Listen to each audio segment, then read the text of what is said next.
성경은 국가에 대해서 말을 해주고 있습니다. 그러나 이제 성경이 국가에 대해서 해주는 말은 아주 기본 중에 기본적인 것들, 아주 국가에 있어서 본질적인 문제들, 이런 것들에 대해서 이야기를 해줍니다. 아주 자세하고 구체적이고 종합적인 것은 성경이 말해주고 있지 않아요. 그러나 이제 성경이 말해주는 국가에 대한 부분은 우리가 살아갈 때 반드시 알아야 되는, 또 우리의 삶에 영향을 미치는 그런 중요한 특징입니다. 그래서 함께 지금 살펴보고 있습니다. 네 가지만 기본적으로 아시면 되겠습니다. 이 외에도 국가의 특징, 정부의 특징이 더 많지만은 가장 중심적인 특징, 이것은 빼놓을 수 없는, 반드시 성경이 국가에 대해서 말할 때 이것들에 대해서는 가르쳐주고 싶어 하는 그런 내용이 네 개라고 보면 되겠습니다. 이것들은 말이죠, 뭐와 다른가 하니까 교회와는 다른 거예요. 그 하나님 나라와는 달라요. 이게 좀 세상의 나라, 세상 국가에 대한 특징이기 때문에 하늘 나라, 하나님의 나라, 예수님의 나라, 그 나라가 붙어 있어도 그 나라와는 완전히 다른 거예요. 또 이 세상에 있는 여러 단체 가운데서도 가정도 있고 학교도 있고 직장도 있고 한데, 그런 세상에 존재하는 다른 단체나 공동체와도 다른 이 국가만의 혹은 정부만의 독특한 특징을 지금 우리가 살펴보고 있는 것이에요. 그 중에 첫 번째가 국가의 합법성 혹은 정당성이에요. 혹은 정부의 합법성, 정당성이라고 할 수도 있겠어요. 이게 뭔가 하니까 국가라고 하는 이 조직체, 특별히 이 국가의 통치 조직인 정부라고 하는 이 조직체는 군대와 경찰력을, 이걸 강제력이라 불러요. 흔히 비유적으로는 칼이라 부르고, 이런 강제력을 소유할 수 있는, 그 강제력을 가지고 뭘 하는가 하니까 법을 만들고 법을 집행하고 법을 적용하는, 그렇게 하기 위해서 돈이 필요하니까 세금을 거둘 수 있는 이런 권리가 합법적이라는 거예요. 이게 대단히 중요한 거예요.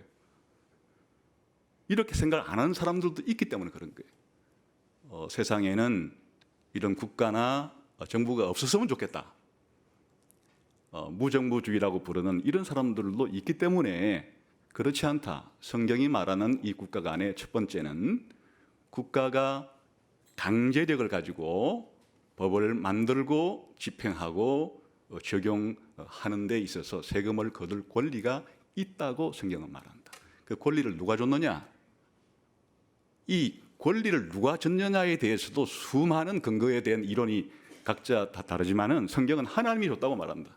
하나님이 줬기 때문에 국가는 이와 같은 합법성, 정당성을 가지고 있다. 이게 첫 번째. 지금 이 로마서 1장 1절에서도 그걸 가르치고 있는 거예요. 또 로마서 1장 13장 2절에서도 가르치고 5, 6, 7절도 이 사실을 계속 가르치고 있는 거예요. 그러나 두 번째, 이거는 이제 기독교 성경이 말하는 국가의 독특성은 그렇지만은, 국가가 그렇게 중요한 단체이긴 하지만은 시간적으로 한시적인 존재다. 또 목적면에 있어서도 가치면에 있어서도 한정적이다. 그러니까 한시적 혹은 한정적인 특징을 가지고 있는 거예요. 뭐에 비춰보면 하나님 나라의 영원성과 비교해보면 세상 국가는 주님이 재림할 때까지, 세상이 멸망할 때까지 한시적이고, 목적도 천국에 보내주는, 영생을 주는, 죄사함 주는 그러한 궁극적인 그런 목적이 아니고, 이 땅에 살아있을 때 우리가 먹고 마시고 살아가고 다른 사람과 평화롭게 생존할 수 있는 그런 차원 정도의 목적을 가지는, 왜 이게 더 중요하냐? 국가를 그렇게 안 보는 사람들이 또 많기 때문이에요. 이 국가가 말해요, 이 정부가 그 이상의 지상의 천국을, 지상천국을 건설해 줄 수 있다고 생각하는 사람들도 꽤 많기 때문에 그런 거예요. 국가에게 하나님은 그런 지상천국을 건설할 그런 것을 맡기신 게 아니에요. 영원한 천국이 오기 전까지 이 세상이 유지되는 데 있어가지고 잘 평화롭게 유지될 수 있도록 하는 목적을 맡겼다는 말을 한마디로 표현해야 되니까 국가의 한시성이라고 말하든지 아니면 국가의 한정성이라고 말하든지 이런 두 번째 중요한 특징이 나오는 것이에요. 오늘은 국가의 세 번째 특징을 보려고 하는데 그 국가의 보편성 혹은 정부의 보편성을 볼 것이고 다음 주에는 국가의 제한성 혹은 정부의 제한성을 살펴볼 것이에요. 국가의 그런 보편성이라는 것은 무엇인가 하니까 이 국가의 회원의 종류가 국가가 관할하는 지역 전체를 다 포괄하는 거예요. 그러니까 특정한 사람을 가리질 않아요. 정부가 관할하는, 국가가 관할하는 지역의 모든 사람에게 공익을 펼쳐야 되는, 쉽게 말하면 국가가 관할하는 모든 사람에게는 차별해서는 안 되는, 어떤 차별인가 하니까 인종이 다르다고 해서 혹은 민족이 다르다고 해서 혹은 종교가 다르다고 해서 기타 등등의 어떠한 이유 때문에 국가가 관할하는, 정부가 관할하는 어떤 특정한 계층의 부류의 사람들은 특혜를 베풀고 어떤 특정한 부류의 사람들은 완전히 탄압을 하고 이래서는 안 된다는 것을 한마디로 표현할 때 뭐라고 표현하면 좋을까? 그래서 그냥 이제 국가의 보편성 혹은 국가의 포괄성이라는 이름으로 정한 것이 그 내용은 무엇인가 하니까 국가는 다른 가족이라든지 다른 공동체는 다르죠. 가족은 자기 가족의 울타리 내에 있는 사람만 그렇게 사실은 이익을 다른 가족까지 책임지는 건 아니잖아요. 특별한 학교도 말이에요. 자기 학교 학생들이나 가르치지 뭐 다른 학교까지 감나라 판나라 하지는 않는 거잖아요. 직장도 마찬가지. 자기 직장 하나의 그 사원들의 그런 것들이 잘 일할 수 있도록 하는 거지 다른 회사까지 관여하지 않죠. 근데 국가는 그 국토 안에 있는, 영토 안에 있는 모든 사람들과 다 관계된, 그러니까 이 속에는 종교도 다르고 이 속에는 사상도 다르고 이 속에는 피부 색깔도 다를 수도 있고 이 속에는 종족이 다를 수도 있고 엄청난 그 영토 안에 있는 온갖 부류의 온갖 종류의 사람들이 다 생각이 다르고 이해관계가 다르고 다 원하는 바가 다르고 다 이런 사람들이 모여 있는 곳을 통치하는 거예요. 그런 사람들에게 하나님이 맡기신 정의를 실현하는 일을 하기 때문에 가장 중요한 것은 국가와 정부는 영토 내에 있는 국민 전체 개개인에게 공익적인 차원에서 공공성을 가지고 일해야지 국민 가운데 일부를 특별 대우하거나 특별 차별하거나 이래서는 안 된단 말이에요. 그 말을 표현하는 말을 국가의 보편성이다. 또 다른 말로 표현할 수 있다 그러면 국가의 포괄성이다. 또 다른 말로는 뭐 국가나 정부의 공공성이라 이렇게 표현해도 되지만 어느 한마디로 표현해도 지금 말하는 것을 다 담는 말을 딱 집어내기는 힘들어요. 그러나 이제 그 개념이 무엇인가 하니까 국가는 국토에 있는 국민 전체 개개인을 특정 부류와 특정 집단으로서 특별 대우를 하거나 특별하게 피해를 주거나 이래서는 안 되고 국민 전체에게 보편적으로 다 공익적인 차원에서 혜택이 평등하게 돌아가도록 해야 하는, 너무 상식적인 얘기.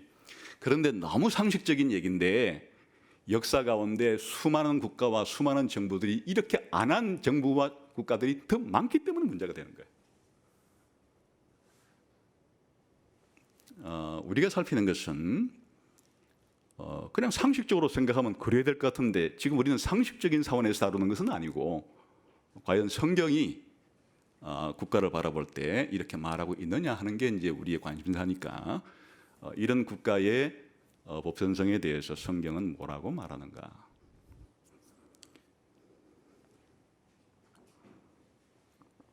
로마서 13장 1절부터 7절이 신약 성경에 나오는 국가 혹은 정부에 대한 가장 자세한 언급이에요. 이 정도 자세한 언급인데 여기 아주 명백한 것은 1절, 2절, 5, 6, 7절을 통해서 아까 말한 국가의 합법성은 아주 명백하게 나와 있어요.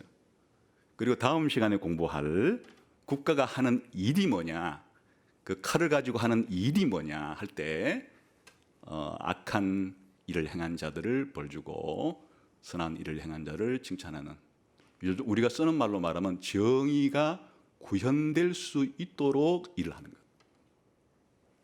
것. 그건 명백하게 나와요.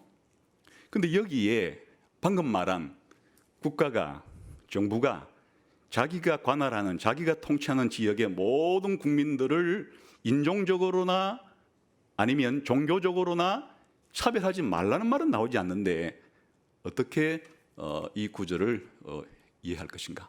이 구절만 아니고 성경 전체를 통해서 살펴볼 것인데, 이 구절에서는 그런 이제 국가의 보편성이 명백하게 나와 있지 않아요. 쉽게 말하면 이렇게 하나님의 종으로 맡긴 이 통치자들은 자기가 통치하는 지역의 인종이나 종교에 의해서 차별하면 안 된다 이렇게 말하고 있지는 않아요, 명백하게. 그러나 그것이 이제 암시적으로 속에 깊숙이 이 내용을 잘 이해하면 그 내용이 포함되어 있는 거예요. 그래서 이제 이런 것을 암묵적이라고, 쉽게 말하면 정황적 증거라 그러는 거예요. 명백한 자기 눈으로 봤다 하는 직접적인 증거에 가깝기보다는 이것은 이제 정황적인 그런 근거에 해당이 되는 건데, 뭐냐, 여기에 각 사람은 하나님이 허락한 이 국가와 정부의 정당성에 토달지 말고 하나님이 임명했으니까 세금도 잘 내고 복종을 해라 라고 하는 이 각 사람이 누군가 하는 거예요. 여기 각 사람은 명백하게 말하지 않았죠. 그러나 이제 이 로마서 13장 1절부터 7절까지의 이 내용과 전후 문맥을 보게 되면 여기에 각 사람은 국가가 일단 그 정부가 통할하는 사람을 가리키는데, 그 사람들을 각 사람으로 표현한 이유가 무엇인가 하면 여기에 유대인만 각 사람에 해당이 된 것도 아니고, 또 유대인은 제외하고 이방인만 여기에 각 사람에 해당이 되는 것도 아니에요. 혹은 로마인만 여기 해당이 되고, 또 반대로 로마인이 아닌 다른 비로마인들만 해당되는 것이 아니라 여기에 각 사람이라고 하는 말 속에는 로마 제국의 구성상 온갖 부류의 인종과 종족과 민족들이 다 포함되어 있는 거예요. 함축되어 있는 말이죠. 쉽게 말하면 하나님께서 정부에게 칼을 줄 때, 이 칼을 잘 사용하라 그럴 때 유대인에게만 사용해서, 혹은 비유대인에게만 사용하라든지 로마인에게만 사용하라든지 비로마인에게만 사용하라든지 그게 아니고, 이 문맥상 로마 제국의 구성상 그 안에 수많은 인종과 수많은 종족과 수많은 지역을 다 포함하는 이 모든 사람들 전부를 포함한다는 것은 암묵적으로 여기에 전제되어 있는 것이다, 그런 말이죠. 또 하나 여기에서 두 번째는 종교적으로 유대교를 믿는 사람들만, 아니면 유대교를 안 믿는 다른 종교를 믿는 사람들만, 심지어 지금 사도 바울이 기독교인들에게 편지를 쓰고 있으니까 기독교인들에게만, 또 아니면 비기독교인에게만, 그런 것은 아무런 관계가 없이 기독교인이건 비기독교인이건 유대교인이건 유대교인이 아니건 온갖 다른 종교를 믿든 여기에서 각 사람 속에는 온갖 종류의 종교를 믿는 사람들을 다 포함하겠는 거예요.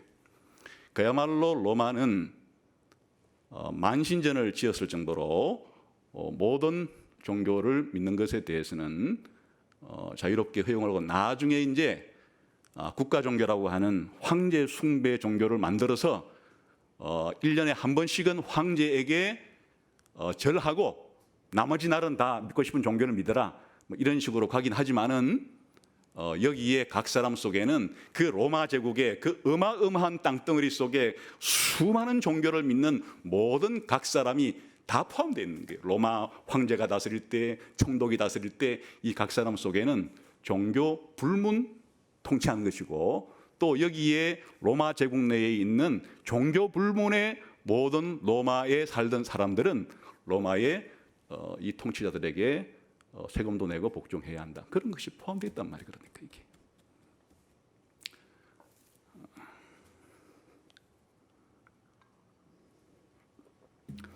뿐만 아니라 여기서 말하는 선을 행한다, 악을 행한다는 것은 이 로마서 12장부터 계속 13장, 14장 이렇게 13장을 중앙에 두고 12장과 14장을 양편으로 이렇게 보게 되면은 12장과 14장에 나오는 내용들은 교회에 대한 얘기예요.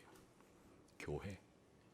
교회에서 기독교인들이 어떻게 교회 윤리, 기독교 윤리를 실천해야 되는가라는 것을 말하고 있고, 여기 로마서 13장 1절부터 7절까지는 교회에 대한 얘기가 아니라 그냥 로마 제국 안에 있는 살아가는 사람들이면 아까 말한 것처럼 인종불문, 종교불문 누구든지 로마 제국의 땅덩어리 안에 로마의 통치권 안에 있는 모든 사람들을 가리키는 것이기 때문에 여기서 선을 행한 자와 악을 행한 자 이렇게 말할 때 구원과 관계된 게 아니에요. 예수님을 믿으면 선이고 예수님 안 믿으면 악이다. 그런 차원의 선악이 아니고 일반적으로 사람과 사람 사이에서 서로 간에 정의롭게 그렇게 주거니 받거니 하면서 살아가야 되는 보편적인 그러한 윤리를 행하는 것은 선이고, 서로 주거니 받거니 살아가는 인간의 삶 가운데 다른 사람에게 피해를 피는 그러한 행동은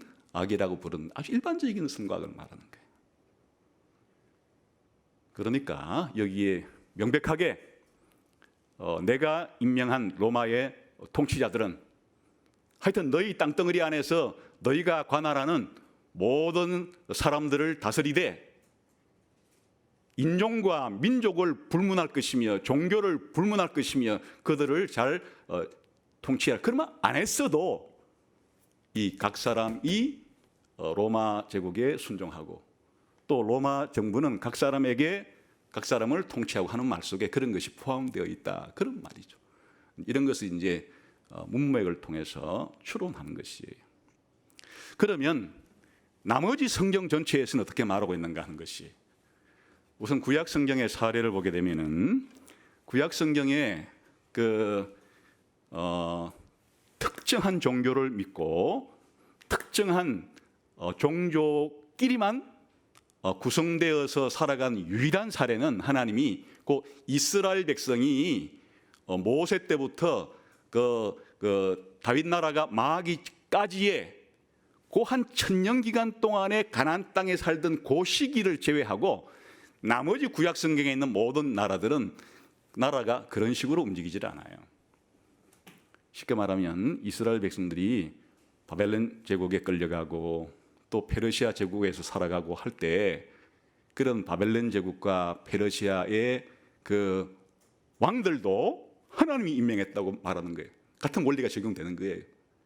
그런데 그 바벨론의 그 왕과 페르시아의 왕이 그 안에 수많은 종족들과 수많은 민족들을 포함하고 있었는데 어느 특정한 민족만을 요 종족들은 우리나라의 제1계급이기 때문에 모든 관직과 모든 특권을 다 맡기고 요 특수한 요 종족들은 이게 몹쓸 종족이기 때문에 전부 다 이 감옥 만들어 가지고 그 안에 다 집어넣어 버려, 이렇게 통치하지 않는다 그 말이에요. 혹은 그 당시에 각각의 이 종족들은 또 나름대로의 종족의 혹은 신들을 믿고 있었는데 그 바벨론 산하에 수많은 그러한 인종들과 혹은 종족들이라고 부를 수 있는, 민족이라 부를 수 있는 집단의 사람들은 종교도 다양했어요.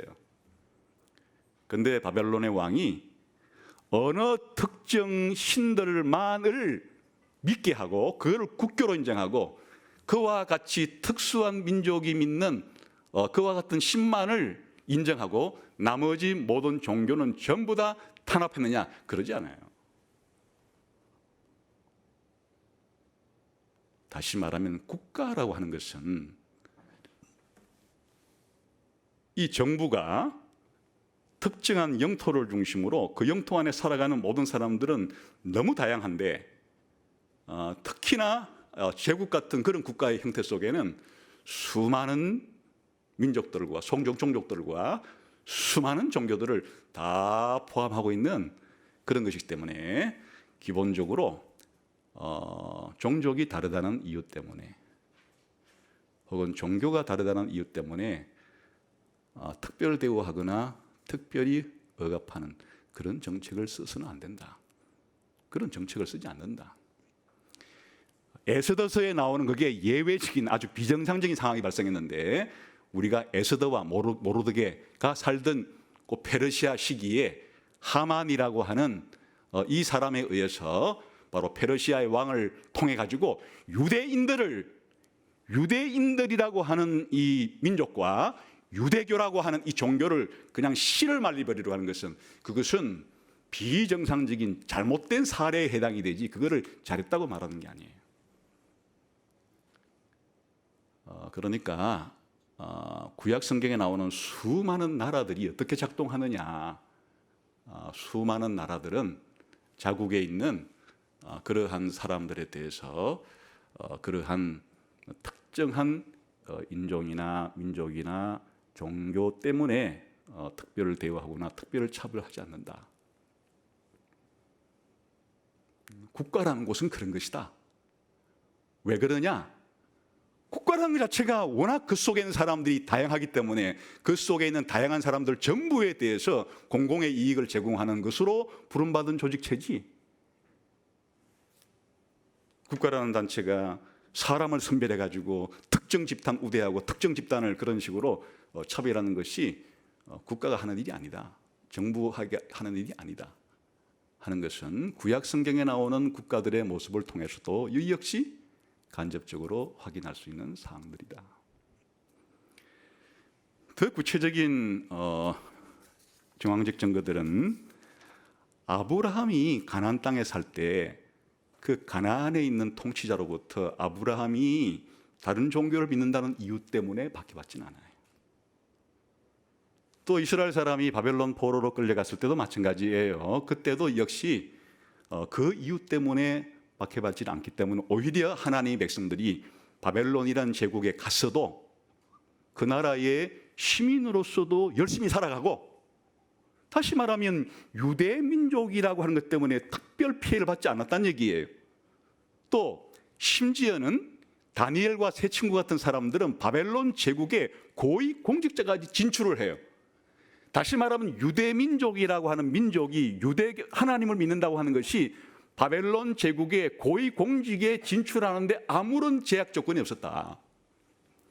그 얘기는 하나님을 믿는 백성들이라 할지라도 이 땅에 살 때는 그 바벨론 안에는 다른 민족도 많고 다른 종민 사람도 많은 그 속에 섞여 있으면서 그 나라의 공직을 맡아서 훌륭하게 업무를 추진할 수 있는 것이 국가라는 조직의 특징이다. 그런 말이죠.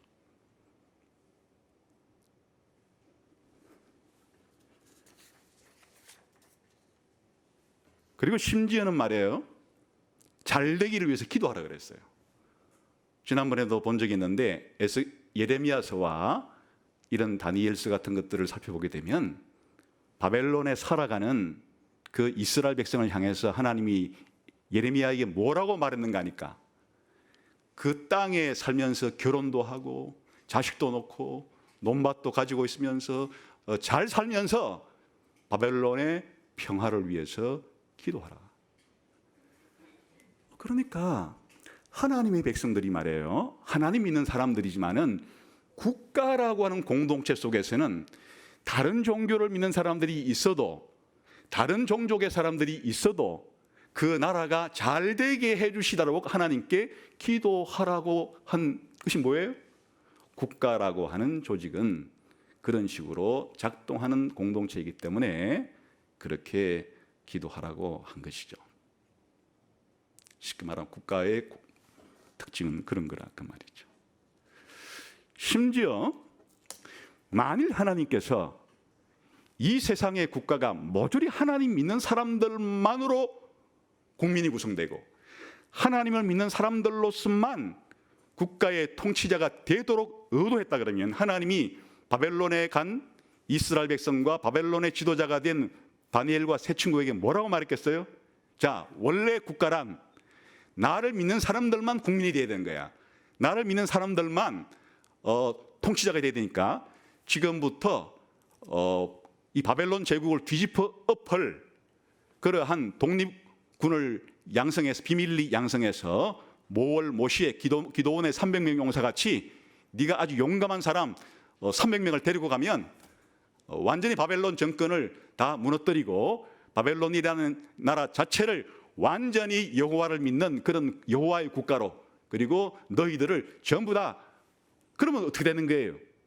그럼 그 엄청난 바벨론 제국 내에 있는 다른 이민족들과 다른 종교를 믿는 사람은 그거 어떻게 해야 되는 거예요? 여호와를 안 믿겠다 그럴 때 다 감옥에 가두거나 다 죽일 수 없는 거잖아요. 하나님께서는 국가라고 하는 단체는 예수님이 올 때까지 이 땅에서 그 국가가 구약시대 같으면 유대교 국가로, 오늘 신약시대 같으면 기독교 국가로 그렇게 만들라고 명하지 않으신다. 다시 말하면 구약시대의 이스라엘 백성들이었던 다니엘과 세 친구와 바벨론의 포로로 갔던 사람들의 목표가 자기가 살아가는 이방 국가를 바로 여호와를 믿는 국가로 정부를 그렇게 만들려고 하는 것이 그들의 사명이 아니었다.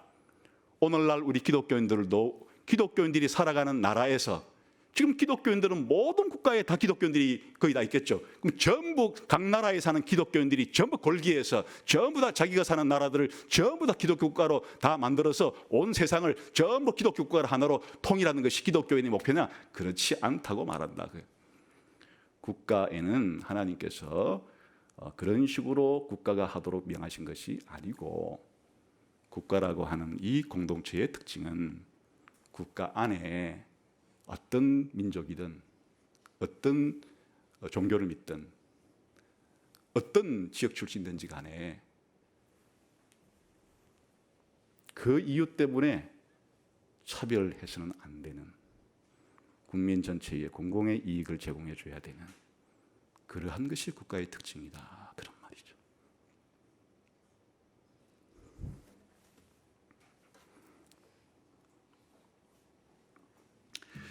성경은 이 정도로 이 문제에 대해서는 직접적으로 그렇게 해라 하지는 않지만 신구약 성경 전체가 이와 같이 국가의 이런 보편성에 대해서는 인정하는 편이다, 그런 얘기죠.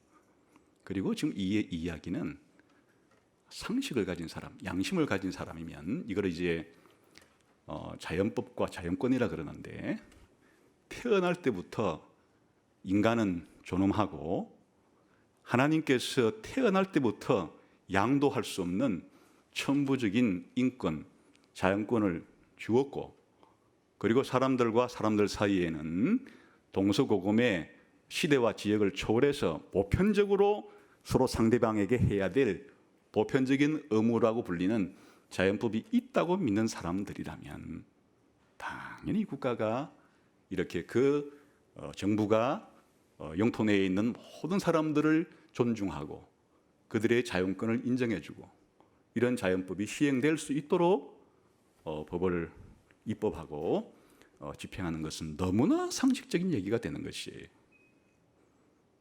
그래서 우리 대한민국의 헌법에도 지금 제가 국가의 보편성이라고 부르는 이것을 아예 헌법에다가 명문화를 시켜놨어요. 우리나라 헌법에 본론이 10장으로 되어 있는데 그중에 2장이 국민의 권리와 의무에 대한 장이에요. 거기에 제11조에 이렇게 명문화를 시켜놨어요. 제11조 1항에 모든 국민은 법 앞에 평등하다. 누구든지 성별, 종교 또는 사회적 신분에 의하여 정치적, 경제적, 사회적, 문화적 생활의 모든 영역에 있어서 차별을 받지 아니한다. 너무나 상식적인 얘기이기 때문에 이런 걸 이제 자연권이라고 부르는 거예요. 이런 자연권에 대해서 아예 그냥 헌법에다가 명문화를 시켜놨다. 누구든지 성별, 종교 또는 사회적 신분에 의하여 정치적, 경제적, 사회적, 문화적 생활의 모든 영역에 있어서 차별을 받지 아니한다. 국가의 보편성, 정부의 보편성을 말하는 거예요. 2항은 이렇게 돼 있어요. 사회적 특수계급의 제도는 인정되지 아니하며 어떠한 형태로도 이를 창설할 수 없다. 조선시대 같이 양반 계급이라고 하는 특수계층, 노비라고 하는 특수계층을 만들어서 양반이라는 특수계층에는 엄청난 특권을 부여하고 노비라고 부르는 계층에는 엄청난 살아갈 때 불이익을 당하게끔 이렇게 하는 이런 특수한 사회 계급을 인정하지 않는다. 이게 자연법적인 사상이고 자연권적인 사상이 있으면 이렇게 되는 거예요. 이걸 아예 헌법에다가 명문화를 시켜놓은 거예요. 그러니까 정부란 이런 것이 잘 집행될 수 있도록 하는 게 그게 정부 하는 일이다 그 말이죠. 그러면 반대로 이런 일을 잘 감당하는 국가와 정부는 성경적인 시각에서 볼 때, 아니 자연법적인 상식적인 수준에서 볼 때 좋은 국가, 좋은 정부가 되는 것이고, 이것과 정반대되게 성별이나 인종이나 종교나 기타 사회적인 어떤 계층에 따라서 특수한 계층에게는 특별한 특혜를 부여하고 특별한 계층에게는 특별한 불이익을 그렇게 하는 그런 국가와 그런 정부, 정권이 있다면 그것은 악랄한 정부, 악랄한 국가, 나쁜 정부가 되는 것이다 그 말이에요. 불행하게도 인류 역사를 살펴보고 현재 진행되고 있는 200여 개의 나라들의 모습을 보면 이 국가와 정부의 보편성, 다시 말하면 국민의 기본적인 이런 평등의 권리를 잘 보장해주는 그러한 나라와 정부를 찾아보기는 힘들다. 퍼센티를 따지면 10%나 될까, 20%나 될까? 지금 현재로도 제대로 하고 있다고 생각되는 민주화 지수가 높은 나라들은 그리 많지 않다. 인류 역사를 보더라도 그렇다. 하나님이 맡긴 대로 잘 안 한단 말이에요. 그러니까 너무나 유명한 사례들, 이 내용을 적용하기 위해서 몇 가지를 살펴볼 수 있겠죠. 첫 번째 사례가 이런 이 국가가, 정부가 이런 인종 차별을 심각하게 해서 인종 말살로 정책을 폈던 수많은 국가와 수많은 정부가 있지만은 그래도 그냥 상식적인 차원에서 가장 잘 알려진 사례는 나치 독일이죠. 히틀러가 정권을 잡았던 1933년부터 1945년까지의 히틀러가 통치했던 시절의 나치 독일, 지금 독일이 아니에요. 그 기간 동안에 나치 독일이 무슨 일을 자행했는지는 너무 유명한 일이니까 다 알고 있죠. 유대인들을 600만 명을 학살했다. 그걸 홀로코스트라 그러는데, 그걸 왜 학살했느냐? 그냥 유대인이라는 이유 때문이에요. 그들의 성별이나 그들의 나이나 혹은 그들이 믿는 종교나 혹은 그들이 정치적으로 이 독일에 그런 안 좋은 일을 했다기 때문이 아니에요. 이유는 단 하나, 그냥 유대인으로 태어났기 때문이에요. 유대인이라고 하는 한 가지 이유 때문에 그렇게 가스실로 보내 죽이고 이렇게 죽이고 해서 거의 뭐 통계치야 조금씩 다르겠지만은 일반적으로는 그냥 600만 명의 유대인 학살이라고 부르는데, 그러니까 지상에서 가장 악랄하고 포악한 나라와 정부가 된 거예요. 왜 유대인만을 그렇게 특정화시켜가지고 그렇게 그들을 이유 없이 유대인이라는 이유 한 가지 때문에 그렇게 학살하는 것은 국가의 보편성에 정반대로 가는 것이다.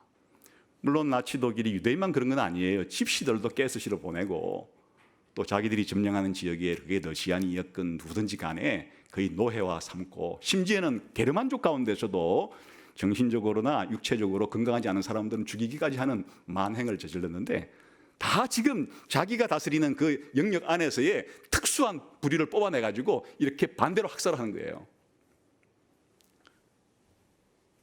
대표적인 사례라 그러죠. 그 나치 독일만 그랬냐? 그렇지 않죠. 인류 역사 가운데 수많은 나라와 수많은 정부들이 그 비스무리한 일들을 많이 행했는데 규모가 좀 적으니까 뭐든지 1등만 기억하기 좋으니까 그래서 가장 대표적인 사례가 그렇다. 이런 것이 국가의 보편성에 정면으로 위배되는, 그렇게 국가를 통치하는 아주 나쁜 정부의 대표 사례다. 그건 다 아는 얘기니까 이 정도까지 하면 좋을 것 같아요. 그럼 종교의 자유도 허용이 되는 거죠. 이게 종교의 자유라는 게 교회에서의 종교의 자유를 말하는 게 아니에요. 교회는 종교의 자유가 없어요. 기독교가 어떻게 종교의 자유를 줘요? 기독교는 기독교회 안에 들어오는 사람들에게 당신이 주 예수 그리스도를 믿습니까? 주 예수 그리스도만을 통해서 당신의 죄가 용서되고 예수님을 통해서만이 당신이 영생을 얻는다는 사실을 믿으십니까? 물었을 때 그렇게 믿는다는 사람들만을 교회 안으로 회원으로 받아들이는 단체예요. 그러니까 교회 안에서 들어왔는데 보니까 나는 사실 말이죠, 이슬람 교인인데 여기 와서 사람들을 빼내가려고 왔어요. 그게 발각이 되면 쫓아내는 거예요. 교회 공동체 밖으로. 교회 안에 무슨 종교의 자유가 있어요? 기독교회라는 것 자체가 하나님만을 믿고 예수님만을 믿는 사람들끼리 모인 특수단체인데, 그러니까 교회는 이 안에 무신론자라든지 다른 종교를 믿는 사람들이라든지 심지어 잘못 믿고 있는 이단이라도 교회 바깥으로 나가시라고 이렇게 권유하는 단체가 맞아요. 그렇게 해야 되는 것이, 교회 안에서 무슨 종교의 다원주의, 종교의 자유를 주장하는 것은 그것은 이단이에요. 교회로 볼 때는. 그 지금 말하는 것은 국가의 문제예요. 교회가 아니고 국가. 국가는 정부가 관할하는 지역의 모든 사람들에게 무슨 종교를 믿든지 종교를 믿을 자유를 허용해 주는 것이 국가로서는 잘하는 행동이다 그 말이에요. 국가로서는. 교회와 국가를 혼돈하면 안 되는 것이에요. 교회에서는 종교다원주의는 발붙일 곳이 없어야 된다. 그러나 국가에서는 어떤 종교를 믿든지 국가는 특정 종교를 편들면 안 된다. 다시 말하면 국가가 국교를 정하면 안 되는 것이에요. 국교를 정한다는 것이 뭔가 하니까 이 종교를 믿는 사람들만 특혜를 베푼다는 얘기예요. 그러면 그 특정 국교를 믿지 않는 다른 종교를 믿는 사람들은 박해를 받는다는 얘기예요. 국가가 해야 할 일이 아니라 그 말이에요. 그런데 사실은 고대에서는 이런 종교의 자유가 잘 허용이 안 됐죠. 고대 사회에는 대개 통치자가 이렇게 종교의 자유를 허용해 준 경우는 사실 좀 드물어요. 그런데 오늘날은 거의 대다수의 국가들, 아주 극소수의 국가를 제외한 대다수의 국가들에서는 아예 대개 헌법에서 종교의 자유를 명문화시켜 놓고 있어요. 이런 일이 언제 일어나게 되느냐? 사실은 기독교가 잘 알다시피 로마 제국 초창기 때는 불법 종교로 간주됐어요. 그리고 박해를 받았어요. 이것도 안 되는 일이에요. 로마 제국이라는 국가가 특정 종교를 믿는 기독교인들을 박해하면 안 되는 거예요. 이 국가의 이와 같은 보편성, 포괄성을 원칙을 위배하는 행위예요. 근데 하니까 어떻게 하면 박해를 받는 것이에요. 그러나 예수 믿는 사람들이 많아져 가지고 313년경에는 기독교를 믿어도 좋다라고 하는 공인이 떨어지고 거의 392년경쯤에는 아예 기독교를 국교화하게 된 거예요. 이 세상이 한번 뒤집어진 거예요. 박해받던 종교가 로마 제국의 국교가 되어버렸어요. 이게 좋은 현상인가 하는 거예요. 이제 기독교만 합법적인 종교고 기독교 이외의 모든 다른 종교는 불이익을 주는 것이, 이것이 성경이 말하는 이 국가에 관해 맞냐 그 말이에요. 중세의 국교화 현상은 성경적인 관점으로 잘못된 거예요. 기독교인들이 아무리 많아도 그걸 국교화 시켜서는 안 되는 거예요. 그냥 다른 종교를 믿고 싶다는 사람이 있으면 국가로서는 그 자체가 허용이 돼야 되는 거예요. 이게 이제 무슨 문제를 일으키는 게 아닐까? 그러면 우리 기독교인으로 볼 때는 나라가 완전 그냥 기독교만을 국교로 삼으면은 박해도 받지 않으면 좋겠냐 그럼 모르겠지만, 언제 문제가 터지기 시작해요? 종교 개혁이 일어나고 난 다음에 기독교 안에서도 루터파가 생기고 개혁파가 생기고 개신교가 생겼을 때 같은 기독교 하나님을 정삼위 하나님을 믿는 같은 기독교가 이제는 어떤 특정 지역은 루터파를 국교로, 어떤 특정 지역은 장로교를 국교로, 어떤 특정 지역은 가톨릭을 국교로 이렇게 했기 때문에 구교와 신교 사이에 엄청난 수를 서로 죽였어요. 다른 이유도 있죠. 정치적인, 경제적인, 사회 다른 이유가 있는데 어쨌든 자기 나라의 국교를 가톨릭으로 하고 싶은 사람과 자기 나라의 국교를 개신교 중에 또 특정한 교파를 하고 싶은 사람들 사이에 피비린내 나는 사륙이 벌어지게 된 거예요.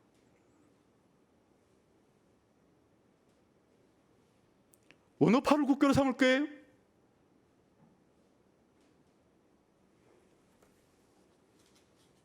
기독교 안에 수많은 파들이 있는데 기독교를 국교로 한다고 해도 그럼 그 다음 문제는 어느 파를 국교로 삼을 거예요?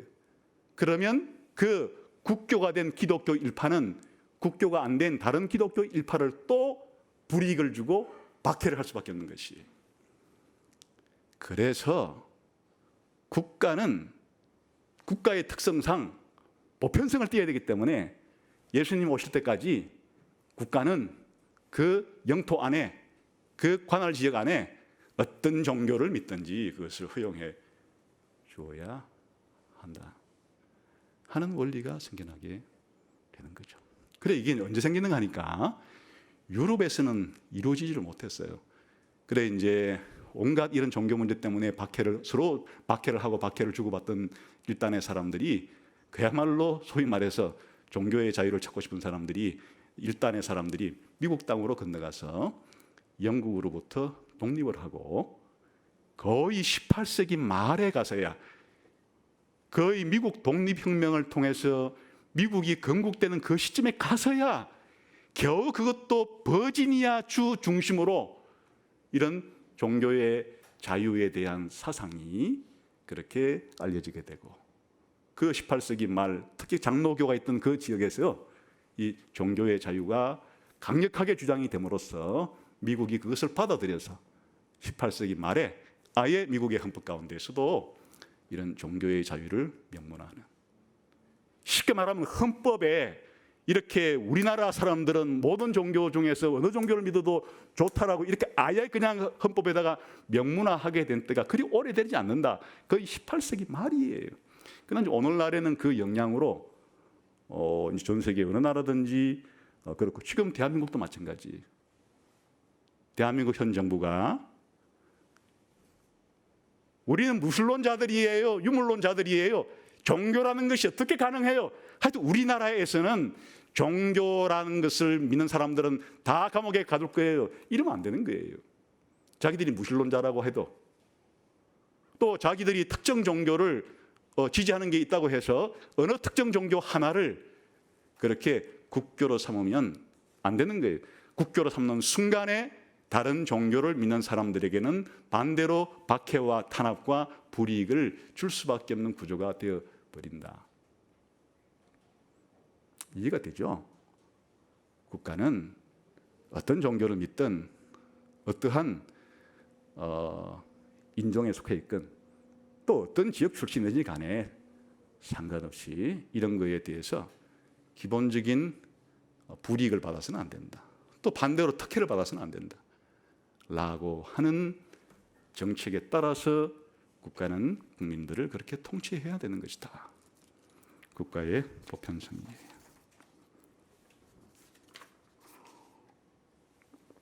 다른 한 가지 사례만 들고 마치겠어요. 이것이 인류 역사를 볼 때 제대로 시행되면 얼마나 좋겠어요, 국가에 살아가는 사람들이.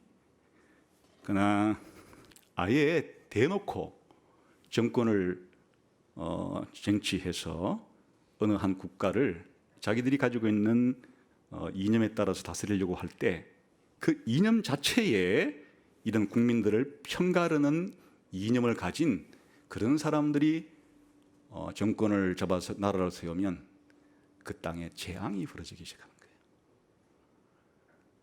대표적인 사례 한 가지가 중화인민공화국이에요. 우리 옆에 있는 1949년 10월 1일 날 건국이 됐는데 1949년 건국이 되기 전에 국공내전이라고 하는 국민당과 공산당과의 싸움에서 공산당이 승리를 해요. 그리고 이제 공산주의 이념에 근거한 사회주의 이념에 근거한 나라를 세우는데 이게 이제 헌법에 중국의 헌법에 1954년 이래 뭐라고 명시해 놨는가 하니까 중화인민공화국의 가장 기본적인 통치의 원리를 인민민주독재라고 명문화를 시켜놨어요. 말이 묘해요. 인민독재면 독재지 인민민주독재.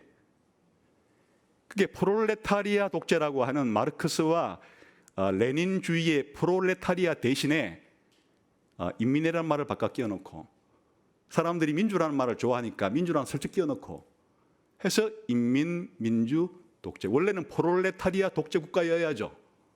그런데 그 단어를 인민민주독재를 중화인민공화국, 쉽게 말하면 중공의 통치 원리로 내걸었다. 헌법 안에다가. 그게 무슨 뜻이냐? 인민에게는 민주를, 인민의 적에게는 독재를, 그 뜻이에요. 아예 국가의 통치 철학 자체가 인민이라는 사람과 인민에 포함되지 않는 사람을 적인이라 불러요. 아예 국민들을 그냥 처음부터 인민과 적인으로 나누어 놓고 인민에게는 민주를, 인민의 적에게는 독재를, 쉽게 말하면 박해를 이 말이죠.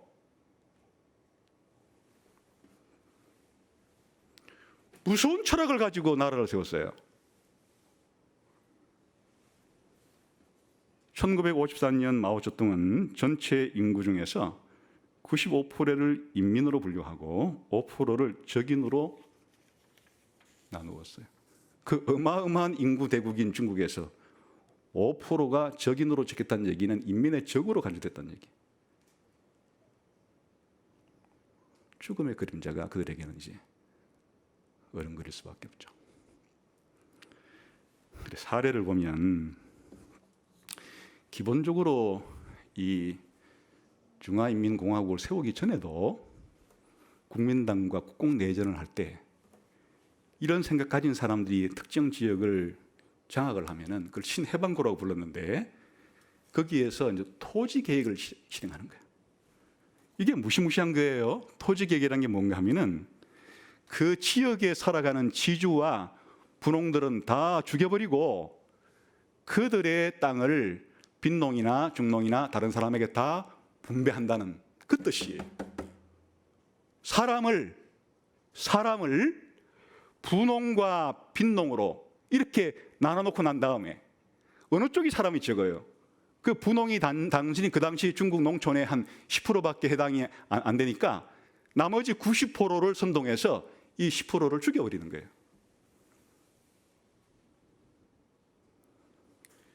그때 죽은 사람이 300만에서 500만 명을 죽여버린 거예요. 생각 자체가 잘못된 거예요.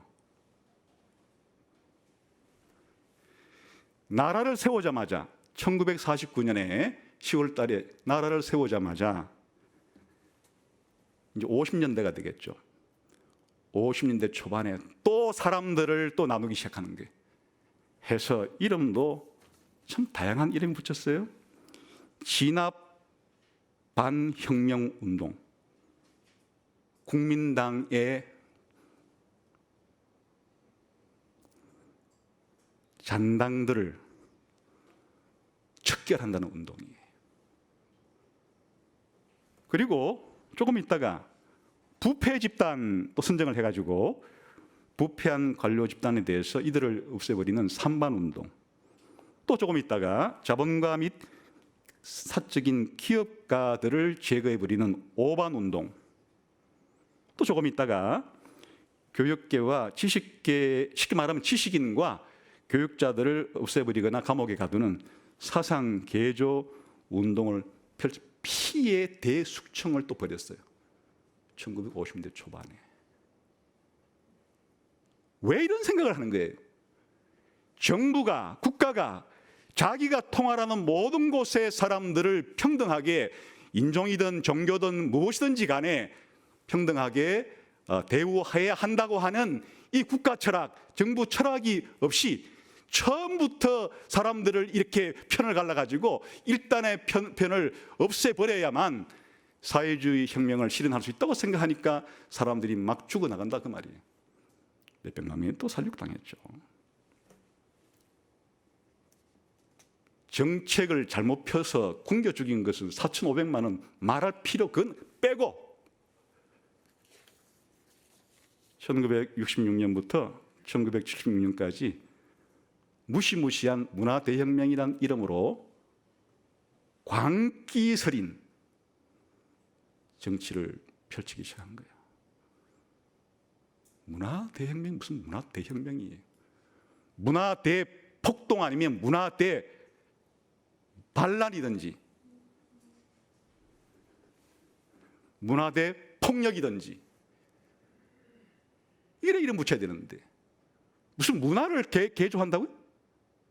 자, 문화를 개조하는데 어떻게 개조하는지 들어보세요.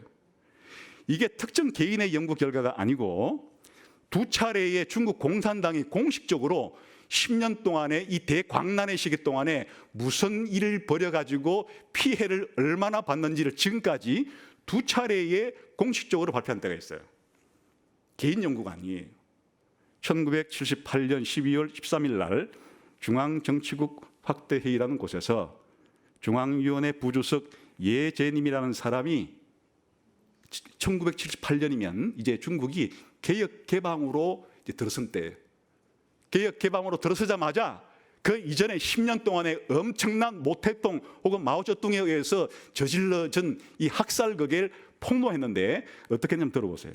첫 번째, 1억 1,300명이 정치적인 타격을 입었고 55만 7천 명이 실종되었다. 두 번째, 대규모 무장투쟁이 4,300여 건 발생했고 그 과정에서 12만 3천여 명이 사망했다. 세 번째, 250여만 명의 간부들이 비판투쟁의 미명 아래 집단 린치를 당했고 30만 2,700명의 간부들이 불법 구금되었고 그중에 11만 5,500명의 간부들이 비정상적으로 사망했다.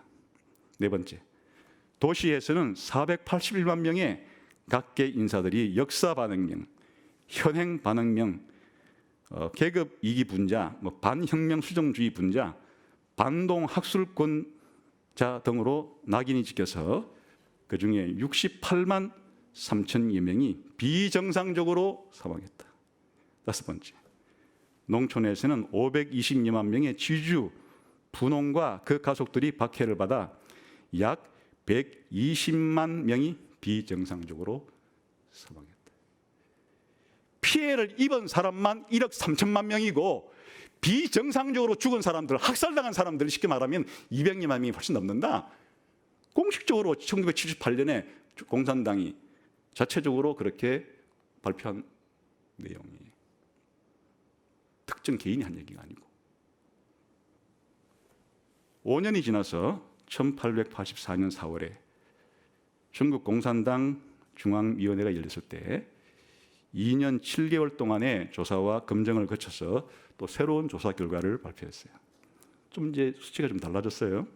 첫 번째, 420만 명이 구금 상태에서 치료당했고, 두 번째, 172만 8천여 명이 비정상적으로 사망했다.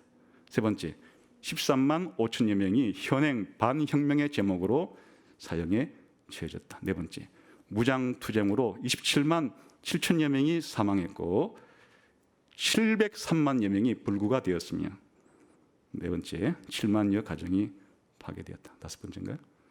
제가 번호는 제가 대충 그거를 지금 잘라서 말한 거예요. 78년의 수치가 더 많고 84년의 수치는 좀 더 줄어들었어요. 그래도 172만 명이.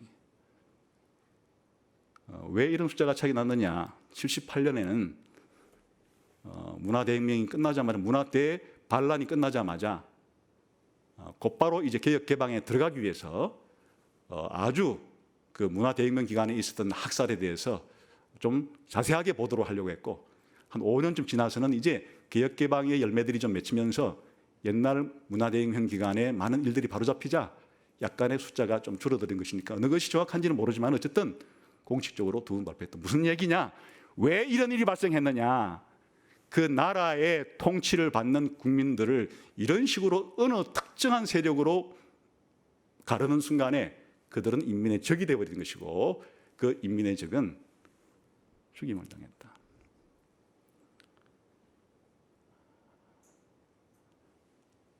그래서 중요한 게, 앞으로 우리 기독교인들이 우리 대한민국이건 다른 나라든지 간에 다른 나라를 보고 정부를 볼 때 나라를 통치하는 사람들의 통치의 기본적인 이 성향과 정서 자체가 국민 대통합이라는 방식으로 자꾸만 여러 이권 관계가 다른 사람들을 평등한 쪽으로 잘 하려고 하느냐, 아니면 저 중국 공산당이 보여주었던 것처럼 자꾸만 국민들을 어떤 특정한 것으로 편을 가르거나 혹은 이렇게 자꾸 갈라내가지고 어떤 특정 계층에는 불이익을 주고 특정 계층은 이익을 줄이는 쪽으로 정치를 하고 있는가를 잘 분별해서 우리가 이 땅에 살아가는 날까지 기도할 때 우리가 사는 나라가, 이 나라를 통치하는 통치자들이 이런 국가의 보편성에 해당되는 방식으로 통치를 하게 해주시고, 그렇지 않을 때는 그 통치가 속히 종식되게 해주시고, 특정 통치자가 이런 성향을 가지고 나라를 다스리겠다는 정치가는 잘 되게 해주시고, 이런 것과 정반대되는 방식으로 정치를 하겠다고 마음은 사람들은 아예 정치판에 발을 못 들여놓거나 들어넣었다 빨리 퇴출되게 해주시고, 이렇게 기도해야 되는 것이에요. 그것이 나라의 평안과 고요를 위해서, 국가를 위해서, 정부를 위해서, 통치자를 위해서 기도해야 될 내용이죠. 사실 오늘 한 얘기는 하나마나 얘기를 한 거일 수도 있어요. 너무 상식적인 얘기예요. 그러나 이 우리가 생각하는 상식적인 이런 이야기를 성경은 국가의 중요한, 정부의 중요한 특징의 한 요소로 우리들에게 보여주고 있다. 이런 감각을 가지고 우리가 살아가는 나라들에 대해서, 정부에 대해서 감각을 가지고, 여러분이 만일 이 중에서 정치가가 되기를 원하는 분이 있다 그러면 이런 생각 가지고 정치를 해야 되는 것이고, 또 여러분이 누군가 정치가를 뽑을 때 이런 성향의 사람들을 잘 그의 성향과 그의 족적과 그의 정책과 이런 것들을 살펴서 투표를 해야 되는 것이고, 이렇게 살아가는 것이 우리가 해야 될 몫인 것 같다. 이렇게 생각하시면 되겠죠. 이런 국가의 보편성이, 정부의 보편성이 잘 실현되는 나라에 우리가 살기를 기도하면서 그렇게 살아가는 여러분 되시기를 주님의 이름으로 축원합니다. 기도하겠습니다.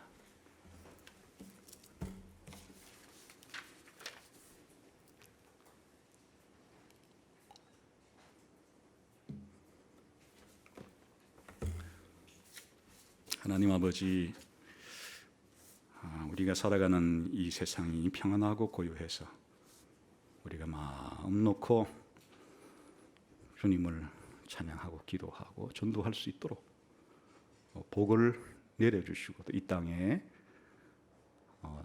정부 통치자들에게도 하나님이 일반적인 은혜를 주시고 복을 주셔서 자신들이 통치하는 이 국가의 국민들이 차별받지 않고 특혜받지 않고 골고루 각자의 자유를 잘 누릴 수 있게끔 그렇게 통치하는 나라가 되게 해 주옵소서. 예수님 이름으로 기도하옵나이다. 아멘.